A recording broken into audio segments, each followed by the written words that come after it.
तीन दामाद की सास पार्ट 2। अब तक आपने सुना कि कावेरी जी अपनी तीनों बेटियों ईशा, मोहिनी और सुहाना की शादी तीन घर जमाई लड़कों के साथ करवा देती है। उन्हें लगता है कि ये लड़के शायद घर का कामकाज संभाल लेंगे, लेकिन उनके तीनों घर जमाई बहुत आलसी थे। वो नौकरी भी नहीं करते थे और बाहर का काम भी नहीं। कावेरी जी ने अपनी बेटियों से कहा कि वो प्रेगनेंसी का बहाना बनाकर अपने पतियों को सबक सिखाए। अब सुनिए आगे। मम्मी, आपने जैसा कहा था हमने वैसा ही किया, लेकिन देखिए ना, विवेक का हाल तो वैसा का वैसा ही है। घर में ना सुबह का नाश्ता बनता है और ना खाना। नौकरी पर जाने की बात करूं तो खाने को दौड़ते हैं मुझे। हाँ मम्मी, मैंने भी सुमित को कितनी बार कहा कि अगर नौकरी नहीं करनी तो कोई छोटी सी दुकान ही खोल लो। घर का खर्चा कैसे चलेगा? देखो दोपहर के 12 बजने आए और जनाब अभी तक सो रहे हैं। हाँ मम्मी, ईशा और सुहाना ठीक कहती हैं। अविनाश का भी यही हाल है। जब मैंने अपनी प्रेगनेंसी के बारे में कहा तो मुझसे कहने लगा, अरे दूसरी लड़कियां तो 9-9 महीने तक नौकरी करती है, बस डिलीवरी के टाइम छुट्टी लेती है। मोहिनी, तुम भी नौकरी करो। अब मुझे कहाँ नौकरी मिलेगी? मम्मी बताओ अब मैं क्या करूँ? हे भगवान, क्या सोचकर घर जमाई दामाद लाई थी मैं कि मेरी बेटियां मेरे पास रहेंगी और खुश रहेंगी, लेकिन इन आलसी दामादों ने तो हमारी जिंदगी को भी प्रॉब्लम में डाल दिया है। मैं तो कहती हूँ मम्मी, हम लोग वापस अपनी जॉब पर जाना शुरू कर देते हैं। बता देते हैं इन लोगों को कि हमने प्रेगनेंसी का बहाना किया है। नहीं नहीं बेटा, ऐसी गलती भी मत करना। अगर तुमने ऐसा किया तो इन तीनों की आदत और ख़राब हो जाएगी। अरे आज नहीं तो कल कभी तो तुम प्रेग्नेंट होगी, तब वापस यही प्रॉब्लम आएगी। तब क्या करोगी तुम तीनों? हाँ मम्मी, आपकी बात तो बिल्कुल सही है। इन लोगों को तो सुधारना ही पड़ेगा। लेकिन कैसे? अपने बच्चों के आने की खबर सुनकर भी इन लोगों पर कोई असर नहीं हो रहा। पैसे कमाने के लिए घर से बाहर निकलना ही नहीं चाहते ये तीनों। अब मेरे दिमाग में एक प्लान आया है। तुम तीनों चिंता मत करो, उन तीनों को बुलाओ, फिर मैं बात करती हूँ। थोड़ी देर बाद कावेरी जी अपने तीनों दामादों को सामने बुलाकर अपनी बात कहना शुरू करती हैं। अविनाश, सुमित और विवेक, देखो बेटा, मैं ना तुम तीनों से बड़ा प्यार करती हूँ, इसीलिए तो तुम्हें घर जमाई बना कर रखा है मैंने। अरे मम्मी जी, सीधे सीधे कहिए ना, क्या बात है?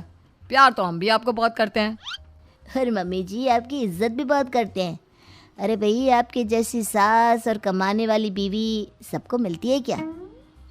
हाँ मम्मी, विवेक और सुमित ठीक कह रहे हैं। आपकी बेटी से शादी करके मेरी तो ज़िंदगी ही अच्छी हो गई है।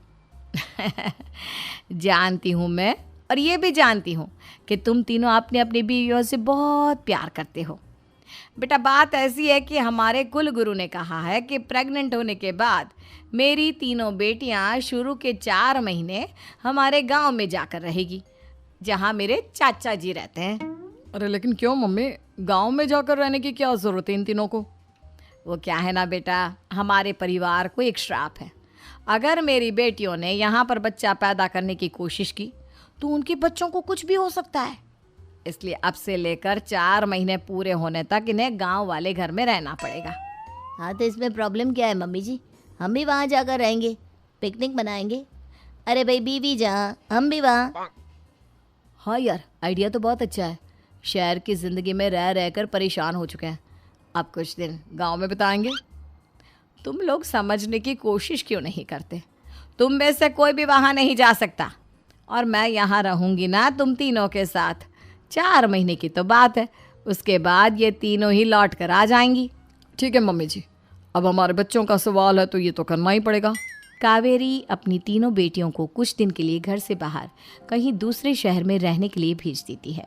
कुछ दिनों के बाद, अरे मम्मी जी, बहुत दिन से पिज्ज़ा नहीं खाया, मंगवाइए ना। क्या बताऊं बेटा, पहले तो बेटियां खर्चा दे देती थी क्योंकि उनकी नौकरी थी, लेकिन अब तो मेरे पास पैसे ही नहीं बचे। थोड़े बहुत पैसे हैं जो बच्चों की डिलीवरी में काम आएंगे। लेकिन मम्मी जी, आपकी बेटियों को वापस आने में तो अभी बहुत वक्त बाकी है। वही सोच सोच कर परेशान हो रही हूँ। सोच रही हूँ कल से दूध भी बंद करवा देती हूँ। अब दूध वाले को देने के लिए पैसे भी तो नहीं है ना। अरे नहीं नहीं मम्मी जी, अगर दूध भी बंद करवा दोगी तो मुझे चाय कहाँ से मिलेगी? और चाय के बिना मैं तो मर ही जाऊंगा। क्या करूं बेटा, इसके अलावा हमारे पास कोई ऑप्शन नहीं है, मेरे पास पैसे ही नहीं बचे। इस तरह कावेरी जी धीरे धीरे अपने तीनों दामादों को पैसे देना बंद कर देती हैं और घर में खाने पीने की चीजें लाना भी बंद कर देती है। अब वो तीनों बुरी तरह से परेशान होने लगे थे और इसलिए एक दिन तीनों प्लान करके घर से बाहर निकलते हैं और बाजार में जाने के बाद यार अच्छा खाना खाए हुए कितने दिन हो गए, पता नहीं कब अच्छा खाना मिलेगा। हमारी बीवियों के जाने के बाद तो हमारी हालत भिखारियों जैसी हो गई है यार। कुछ भी हो, मुझे तो आज पिज्ज़ा खाना ही खाना है। जेब में 1 रुपया नहीं है और पिज्ज़ा खाएगा, कहाँ से आएंगे पैसे? अरे देख वहाँ सामने बोर्ड पर क्या लिखा हुआ है, कंप्यूटर पर काम करने के लिए एक आदमी की आवश्यकता है। भाई मैं तो जा रहा हूँ, काम करूँगा और शाम तक पैसे लाकर आराम से पिज्ज़ा खाऊंगा। जा जा, तुझे कोई काम नहीं देने वाला, हम तो घर जा रहे हैं। चल भाई सुमित। सुमित और अविनाश वहाँ से चले जाते हैं और विवेक उस कंप्यूटर शॉप पर सारा दिन काम करके 5,000 रुपये कमा कर घर लौट कर आता है और अपने खाने के लिए अच्छी अच्छी चीज़ें भी लेकर आता है। ये देखकर विवेक और सुमित के दिल में भी कुछ पैसे कमाने की इच्छा जागती है। अरे सुबह सुबह कहाँ चल दिए तुम? मम्मी जी एक बहुत अच्छी जगह मिली है, कंप्यूटर पर काम करने के 5,000 मिले थे कल मुझे। अगर रोज़ काम करूँगा तो पूरे 40,000 की तनख्वाह। अरे वाह, ये तो बहुत अच्छी बात है दामाद जी, आपको जाना ही चाहिए। सुमित और अविनाश विवेक को इस तरह तरक्की करते देखकर परेशान हो जाते हैं और वो दोनों भी काम की तलाश में निकल पड़ते हैं। धीरे धीरे उन दोनों को भी काम मिल जाता है। अब कावेरी के तीनों दामाद छोटी मोटी नौकरी करके अच्छा पैसा कमाने लगे थे। एक दिन कावेरी उन्हें अपने पास बुलाती हैं। अरे वाह, विवेक 40,000 कमा लेता है, अविनाश 60,000 और सुमित तुम भी 40,000 के आसपास कमा ही लेते हो। कुल मिलाकर तुम अच्छे खासे पैसे कमा रहे हो बेटा। हाँ मम्मी जी, बहुत मज़ा आता है जब महीने के एंड में मोटी रकम हाथ में आती है। पूछिए मत मम्मी जी, घर में रहकर रोटी बना बना कर और तो जैसा महसूस होने लगा था मुझे तो।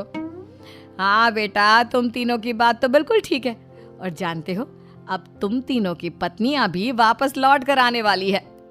लेकिन मम्मी जी अभी तो उन्हें गए सिर्फ 2 महीने हुए हैं, आपने तो कहा था वो 4 महीने के बाद लौट कर आएंगी। ऐसा कुछ नहीं है बेटा, मैं सिर्फ तुम तीनों को सबक सिखाना चाहती थी कि आदमी घर में बैठकर बीवी की कमाई खाता हुआ अच्छा नहीं लगता। इस दुनिया में हर इंसान को मेहनत करनी चाहिए, काम करना चाहिए, चाहे वो औरत हो या आदमी, ताकि अपने परिवार को संभाल सके। कावेरी की बात सुनकर उन तीनों को अपनी गलती का एहसास होता है और कावेरी उन्हें सच बता देती है कि ईशा, सुहाना और मोहिनी शहर में ही कहीं दूसरी जगह रह रहे थे।